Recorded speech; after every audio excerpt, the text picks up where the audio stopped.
ಈಗ ಮೂಡಾದು ನಾಳೆ ಇನ್ನೊಂದು ದಾಖಲೆ ಬಿಡುಗಡೆ ಮಾಡ್ತೀವಿ ಬೆಳಗ್ಗೆ 9 ಗಂಟೆಗೆ. ಈಗ ಬಳ್ಳಾರಿ ಬಳಿ ಜಿಂದಾಲ್ ಕಂಪನಿ ಅಂತಿದೆ, ಸ್ಟೀಲ್ ಕಂಪನಿ, ತುಂಬ ಕಂಪನಿ ಇದೆ. ಜಿಂದಾಲ್ ಕಂಪನಿ ಭಾಳ ದೊಡ್ಡ ಕಂಪನಿ. ಈ ಜಿಂದಾಲ್ ಕಂಪನಿಗೆ ಭೂಮಿ ಒಂದು 3,500 ಎಕರೆ ಭೂಮಿ ಕೊಡೋದಕ್ಕೆ 2007ರಿಂದ ಶುರುವಾಗಿದೆ.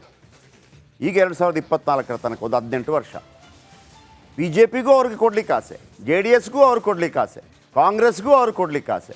ಬಿ ಜೆ ಪಿ ಕೊಟ್ಟಾಗ ಕಾಂಗ್ರೆಸ್ ಜೆ ಡಿ ಎಸ್ ಬೇಡ ಅಂತ, ಕಾಂಗ್ರೆಸ್ ಕೊಟ್ಟಾಗ J D S B J P ಬೇಡ ಅಂತ, ಆಮೇಲೆ ಜೆ ಡಿ ಎಸ್ ಕೊಟ್ಟಾಗ ಬಿ ಜೆ ಪಿ ಕಾಂಗ್ರೆಸ್ ಬೇಡ ಅಂತ ಕಳೆದ 18 ವರ್ಷಗಳಿಂದ ಮಾಡ್ತಾ ಬಂದರು.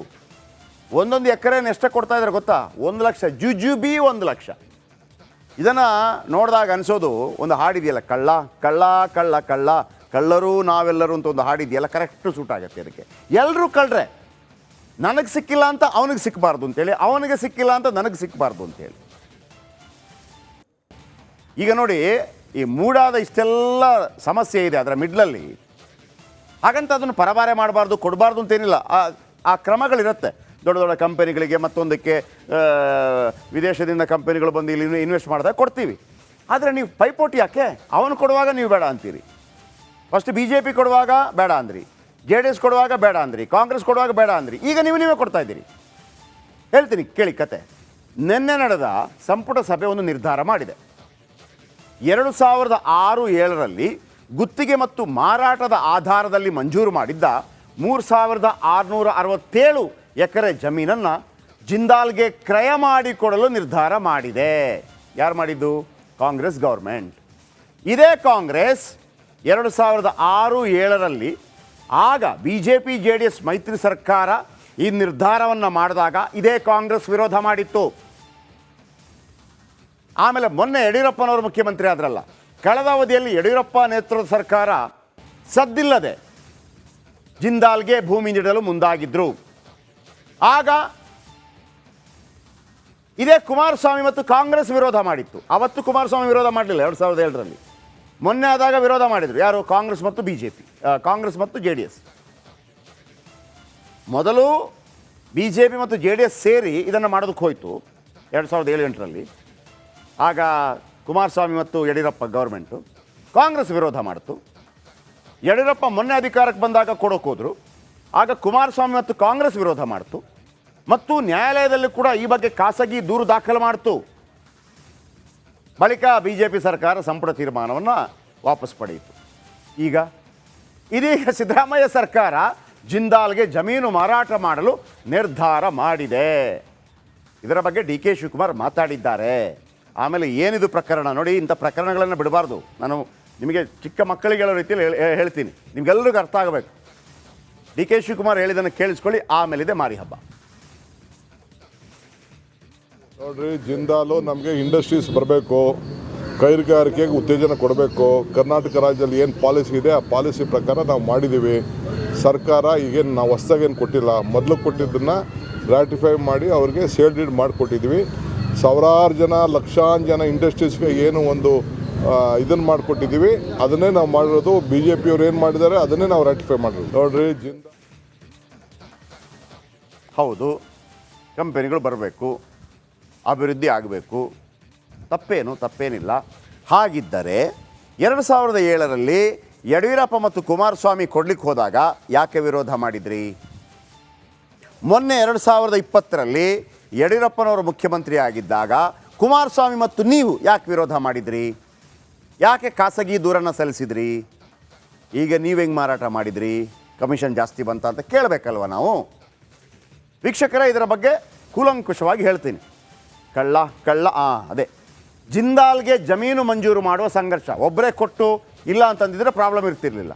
ಅವನು ಕೊಟ್ಟಾಗ ನೀನು ಬೇಡ, ನೀನು ಕೊಟ್ಟಾಗ ನಾನು ಬೇಡ ಅಂದರೆ ಎಲ್ಲೋ ಒಂದು ಕಿಕ್ ಬ್ಯಾಕ್ ಜಾಸ್ತಿ ಬರ್ತಾ ಇದೆ ಅಂತ ಒಂದು ಅನುಮಾನ ಬರ್ತಾ ಇಲ್ವಾ? ಈ ಅನುಮಾನಕ್ಕೆ ಉತ್ತರ ಕೊಡಬೇಕಲ್ಲ ನೀವು. ಜಿಂದಾಲ್ಗೆ ಜಮೀನು ಮಂಜೂರು ಮಾಡುವ ಸಂಘರ್ಷ ಏನು? ಬಳ್ಳಾರಿಯ ಸಂಡೂರು ತಾಲೂಕಿನ ತೋರಣಗಲ್ಲು ಕುರೇಕೊಪ್ಪ, ಇಲ್ಲಿ 3,600 ಎಕರೆ ಜಾಗ ಇದೆ. ಅದರಲ್ಲಿ 2,000 ಎಕರೆ ಜಮೀನನ್ನು ಪ್ರತಿ ಎಕರೆಗೆ 1,22,200 ರೂಪಾಯಿಗೆ ಮಾರಾಟ ಮಾಡ್ತಾ ಇದ್ದಾರೆ. ಎಷ್ಟು? 1,22,000. ಎಷ್ಟು ಎಕರೆ? 2,000 ಎಕರೆ. ಇನ್ನು ತೋರಣಗಲ್ಲು, ಮುಸೇನಾಕನಹಳ್ಳಿ, ಯರಬನಹಳ್ಳಿ ಗ್ರಾಮಗಳಲ್ಲಿ 1666 ಎಕರೆಯನ್ನು ಜಮೀನಿಗೆ 1,50,000 ರೂಪಾಯಿಗೆ ಮಾರಾಟ ಮಾಡ್ತಾ ಇದ್ದಾರೆ. ಒಟ್ಟು ಎಷ್ಟಾಯಿತು? 3,667 ಎಕರೆ ಜಮೀನನ್ನು ಕಂಪನಿಗೆ ಶುದ್ಧ ಕ್ರಯ ಮಾಡುವುದು. ಆದರೆ ಈ ಕಂಪನಿಗೆ ಕೊಡೋದಕ್ಕೆ ಮೂರೂ ಪಕ್ಷಗಳು ಬಿಡಲಿಲ್ಲ, ಮೂರೂ ಪಕ್ಷಗಳು ಹಾತೊರೀತಾ ಇದೆ. ಜಮೀನು ವಿಕ್ರಯಕ್ಕೆ ಮೂರೂ ಪಕ್ಷಗಳಿಂದ ರಾಜಕೀಯ ಕೆಸರಚಾಟ ನಡೆಯಿತು. ಮೂರೂ ಪಕ್ಷದಲ್ಲೂ ಅಧಿಕಾರವಿದ್ದಾಗ ಒಬ್ಬರದ್ದು ಒಂದೊಂದು ಖ್ಯಾತೆ. ಮೊದಲು ಶುರುವಾಗಿದ್ದು JDS BJP ದೋಸ್ತಿ ವೇಳೆ. ಆಗ ಕಾಂಗ್ರೆಸ್ ಅಂದಿನ ದೋಸ್ತಿಗಳ ವಿರುದ್ಧ ಓ ಓ ಓ ಮೈ ಮೇಲೆ ಹೊಡ್ಕೊಂಡು ಹೋರಾಟ ಮಾಡಿದರು. ಅವತ್ತು ಯಾಕೆ ಹೋರಾಟ ಮಾಡಿದ್ರು ಇವತ್ತು ಕೊಡೋದಿದ್ರೆ? ನಂತರ CM ಆದ ಯಡಿಯೂರಪ್ಪ ಸರ್ಕಾರ ಜಮೀನು ನೀಡಲು ನಿರ್ಧಾರ ಮಾಡಿತು ಮೊನ್ನೆ. ಆಗ ಮಾಜಿ CM ಕುಮಾರಸ್ವಾಮಿ ಮತ್ತು ಕಾಂಗ್ರೆಸ್ನಿಂದ ವಿರೋಧ ಶುರುವಾಯಿತು. ನೀವು ಯಾಕೆ ವಿರೋಧ ಮಾಡಿದ್ರಿ? ಮತ್ತೆ ಕಾಂಗ್ರೆಸ್ JDS ಸರ್ಕಾರದಲ್ಲಿ ಜಮೀನು ನೀಡಲು ನಿರ್ಧಾರ ಆಗುತ್ತೆ. ನೋಡಿ ನೋಡಿ ನೋಡಿ ನೋಡಿ, ಮೊದಲಿಗೆ ಯಡಿಯೂರಪ್ಪ JDS, ಕುಮಾರಸ್ವಾಮಿ ಮತ್ತು ಓಕೆ ಮೊದಲಿಗೆ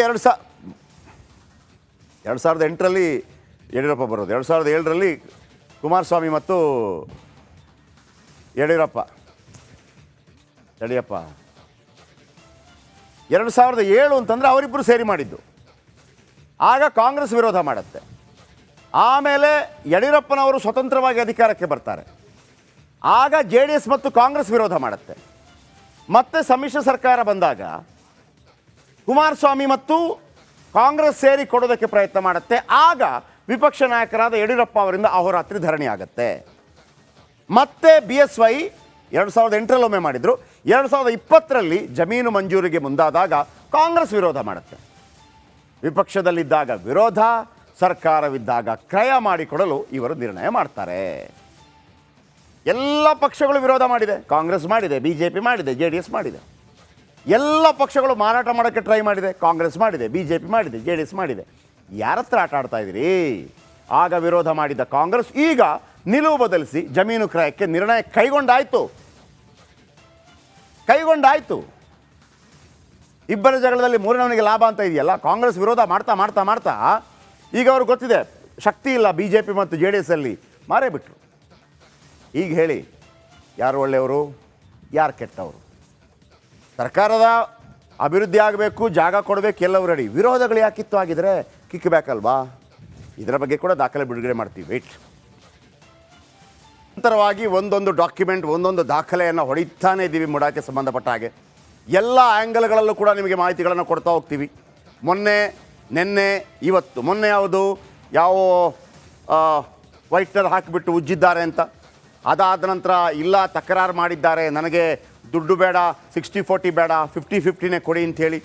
ಇವತ್ತಿನ ದಾಖಲೆಯಲ್ಲಿ ಯಾವಾಗ ಮುಖ್ಯಮಂತ್ರಿಗಳ ಪತ್ನಿಗೆ 14 ಸೈಟ್ ಕೊಡಬೇಕು ಅಂತ ನಿರ್ಧಾರವಾಗಿತ್ತೋ ಆ ಸಭೆಯಲ್ಲಿ ಸ್ವತಃ ಆಗ ಶಾಸಕರಾಗಿದ್ದಂಥ ಯತೀಂದ್ರ ಸಿದ್ದರಾಮಯ್ಯ ಪಾಲ್ಗೊಂಡಿದ್ದರು ಅನ್ನುವಂಥ ರಿಪೋರ್ಟನ್ನು, ದಾಖಲೆಯನ್ನು ಇವತ್ತು ನಾವು ಬಿಡುಗಡೆ ಮಾಡಿದ್ದೀವಿ.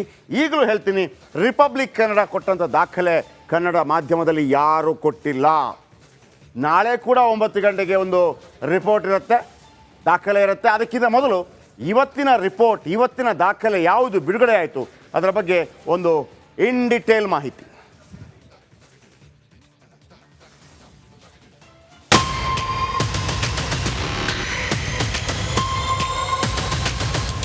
ವಿಜಯನಗರದ 3ನೇ ಸ್ಟೇಜು 4ನೇ ಸ್ಟೇಜ್ನಲ್ಲಿ ಕೊಡಿ ಅಂತ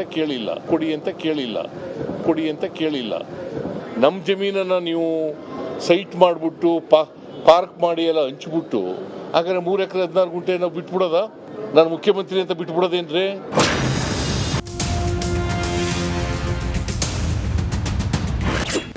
ಇದು ಮೂಡ ಹಗರಣದ ಮತ್ತೊಂದು ಎಕ್ಸ್ಕ್ಲೂಸಿವ್. ರಿಪಬ್ಲಿಕನ್ ಬ್ರೇಕ್ ಮಾಡಿದ ಮೆಗಾ ಸುದ್ದಿ. ಎಕ್ಸ್ಕ್ಲೂಸಿವ್ ಸುದ್ದಿಗೆ ಮತ್ತೊಂದು ಹೆಸರೇ ನಿಮ್ಮ ರಿಪಬ್ಲಿಕ್ ಕನ್ನಡ. ನಾವು ಯಾವುದೇ ಒಂದು ವರದಿ ಪ್ರಸಾರ ಮಾಡಿದ್ರೂ ಅದು ಇಂಪ್ಯಾಕ್ಟ್ ಆಗುವವರೆಗೂ ಬಿಡೋ ಮಾತೇ ಇಲ್ಲ. ನಮ್ಮ ವರದಿ ರಾಜ್ಯ ರಾಜಕಾರಣದಲ್ಲಿ ಅಲ್ಲೋಲ ಕಲ್ಲೋಲ ಸೃಷ್ಟಿಸುತ್ತೆ. ನಾವು ಪ್ರಸಾರ ಮಾಡುವ ಸುದ್ದಿ ಇಲ್ಲಿಂದ ದಿಲ್ಲಿವರೆಗೂ ಸದ್ದು ಮಾಡುತ್ತೆ. ಇದಕ್ಕೂ ಮತ್ತೊಂದು ಉದಾಹರಣೆಯೇ ಮೂಡ ಹಗರಣ. ಮುಖ್ಯಮಂತ್ರಿಗಳು ಹೇಳಿದ್ದಾರೆ ನನ್ನ ಮೇಲೆ ಯಾವುದೇ ರೀತಿಯ ಬ್ಲ್ಯಾಕ್ ಮಾರ್ಕ್ ಇಲ್ಲ, ಕಪ್ ಚುಕ್ಕಿ ಇಲ್ಲ ಅಂತ. ವೈಟ್ ಮಾರ್ಕ್ ಇದೆ ಇವಾಗ. ಈಗ ವೈಟ್ ಮಾರ್ಕ್ ಮಾಡ್ಕೊಂಡಿದ್ದಾರೆ ಅಷ್ಟೇ.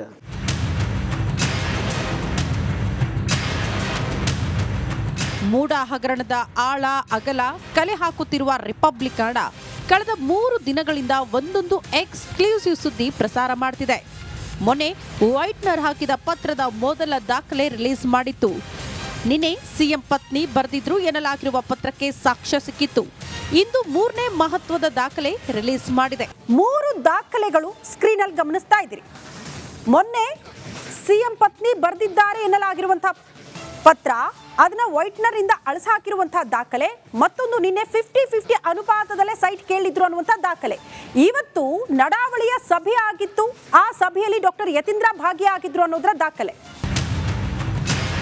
ಮೂಡ ಹಗರಣದ ಕುತ್ತು ಸಿಎಂ ಸಿದ್ದರಾಮಯ್ಯ ಬುಡಕ್ಕೆ ಬಂದಿದೆ. ಹೀಗಾಗಿ ಮೂಡ ಸಾಮಾನ್ಯ ಸಭೆ ನಡಾವಳಿ ಎನ್ನಲಾದ ಮಹತ್ವದ ದಾಖಲೆ ರಿಪಬ್ಲಿಕ್ ಕನ್ನಡ ಬ್ರೇಕ್ ಮಾಡಿದೆ. ನವೆಂಬರ್ 20, 2020 ನಡೆದಿದೆ ಎನ್ನಲಾಗಿರುವ ಸಭೆಯ ನಡಾವಳಿಯಿಂದ ಬಿಗ್ ಟ್ವಿಸ್ಟ್ ಸಿಕ್ಕಿದೆ.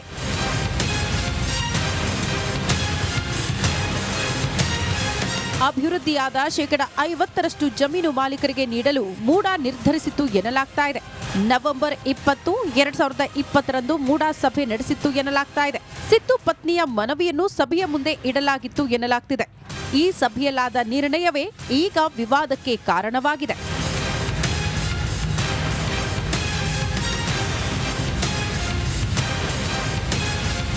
ಅಂದು ನಡೆದ ಸಭೆಯಲ್ಲಿ ಯತೀಂದ್ರ ಭಾಗಿಯಾಗಿದ್ರು ಎನ್ನಲಾಗ್ತಾ ಇದ್ದು, ಮೂಡ ಸದಸ್ಯ ಮತ್ತು ಶಾಸಕರಾಗಿರುವ ಡಾಕ್ಟರ್ ಯತೀಂದ್ರ ಭಾಗಿಯಾಗಿದ್ದು ಎನ್ನುವುದಕ್ಕೆ ಈ ದಾಖಲೆಯೇ ಮಹತ್ವದ ಸಾಕ್ಷಿಯಾಗ್ತಾ ಇದೆ.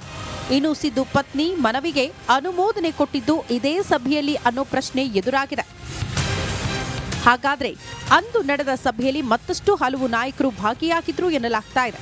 ಡಾಕ್ಟರ್ ಯತೀಂದ್ರ, HV ರಾಜೀವ್, ತನ್ವೀರ್ ಸೇಠ್, ಚಿಟಿ ದೇವೇಗೌಡ, ರಾಮದಾಸ್, ಸಂದೇಶ್ ನಾಗರಾಜ್ ಭಾಗಿಯಾಗಿದ್ರು ಎನ್ನಲಾಗ್ತಾ ಇದೆ.